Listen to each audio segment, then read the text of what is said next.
Welcome, ladies and gentlemen. I want to appreciate you so much because of your great support. Please consider subscribing to this channel. Today, I saw William Samoei Ruto coming out to condemn the kind of military coup in Niger. When I looked at that kind of scenario, I want to say that William Ruto is a terrified president. Because this is something that he has seen in several countries across the world. It is not Niger only that has been seen when it comes to the military coup. You've seen also the crisis in Sudan and different parts of the world. When I saw William Ruto coming out, trying to condemn the kind of military coup that was planned against the president of Niger, William Ruto also must be very careful because it is the bodyguard of the president of Niger that we are being told came out planning this coup. But at the same time, there's something that we are realizing that is happening across several countries all over the world is that those presidents that are on their seats, they must also be curious and suspicious when it comes to the bodyguards and also the security. It is not safe for them. As you know that the politics and also the leadership is changing very fast. As you know, this narrative of military taking over and also governing the country with their own thoughts and their own rulings. You know, it is not good, something that is good because it is the leadership that is being snatched from the will of the people and now taken back to the military. And that kind of leadership is so kind of hectic moment when you look at various countries that has come out to experience such kind of military coup. But again, something that I want to say about William Ruto, you know, he's so eloquent and vibrant when it comes to condemning the military coup. But there is something that has been there. This is a scenario and also problem that is hitting African countries. Maybe it is today Niger. We saw it, the possibility of military coup in Sudan. We saw in different, I think, other countries in Africa and also outside Africa.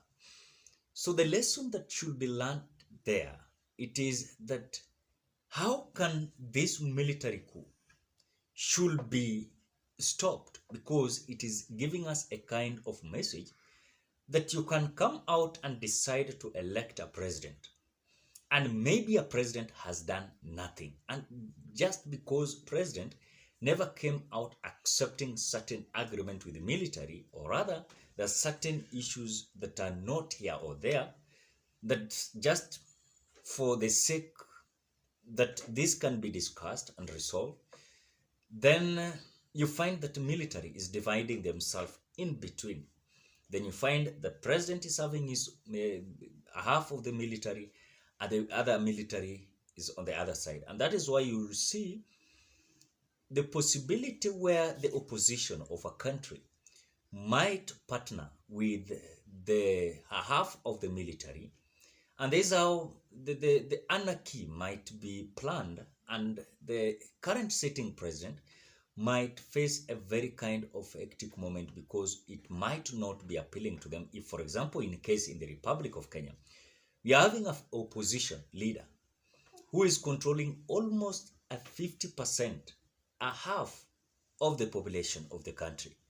You want to tell me, for example, today, a current president, William Ruto, controlling also almost a half of the country. Opposition is also controlling a half of the country. Then the military, you find that maybe military divide itself. Then a half supports the president. Then the half supports the opposition. I want to ask you, what kind of scenario that you can see in between the opposition and the government? You'll find that the half of the military is with the opposition, even if let me say, there are half of the military that is going to support opposition will lose their jobs, but they will still have several tactics on how they're going to deal with the other half of the military. And that is something that is very dangerous to our country, because this might lead several people losing their lives. And it's not a good idea that should be encouraged in a country. If there is a disagreement politically, let the political class solve the issues politically. Let not military to engage in political issues that should be resolved politically. And that is why when you look at even scenarios that is arising in different countries, is that there is a problem politically, but now they're engaging military.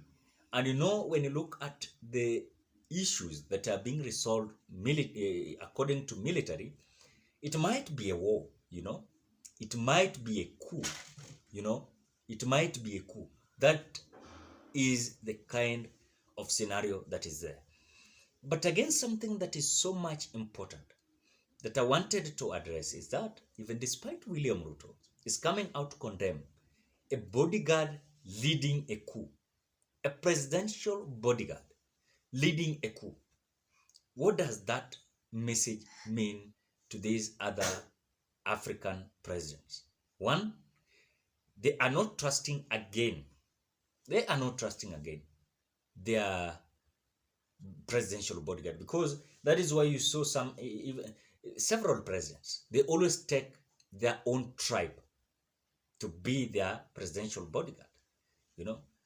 You saw even Mwai Kibaki. Mwai Kibaki had a Kikuyu who was his bodyguard. I saw Moi also was most of the time having his own tribe. The same to Jomo Kenyatta.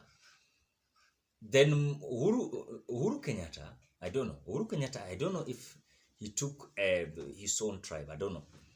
But again, when you look at that scenario, is also questioning the capability and competency of these presidential bodyguards. Are they loyal? Can they play their soft kind of being neutral? Because you cannot either support the president, or rather you cannot support at the same time the opposition. It is like the police officers. When police officers want to resolve certain issues, they usually not rely on one side. They always deal, for example, the way their motto says, service for all, kazi kwa wote. That is what must entail.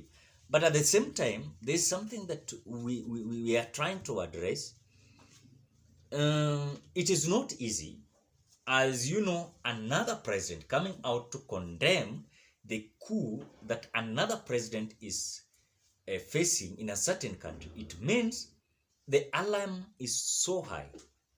The volume of that alarm is so high.